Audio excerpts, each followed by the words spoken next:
后来这个第56届电视金钟奖公布到入围的名单，华视总共入围到5项的大奖。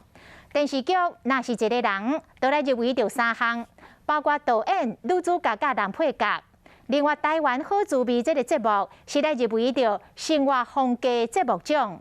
还有华视上届受到欢迎的《天才冲冲冲》4位主持人嘛，过来入围了。 预报，还有连版。趣味的益智节目，和电视机头前的观众朋友笑嗨嗨。总计大哥徐乃麟、曾国城主持的《天才冲冲冲》播出15年，受到好评。这摆第56届金钟奖入围益智和实景节目主持人奖，因分别透过经纪人感谢评审的肯定。另外，还有1出优质节目入围。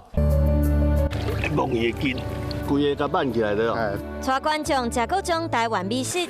这部台湾好滋味入围第56届金钟奖生活风格节目奖，带观众上山落海，行遍台湾，展现台湾多元的美食文化。这部表现真好，另外戏剧嘛受到评审的肯定。 我嘛会使家己一个人过来唱歌。展现出女性坚强的一面。台语电视剧若是一个人演女主角的孙可芳，精彩的演技受到金钟评审的介意。入围戏剧节目女主角奖，知入围了后，经纪人讲伊口甲袂使，真感谢。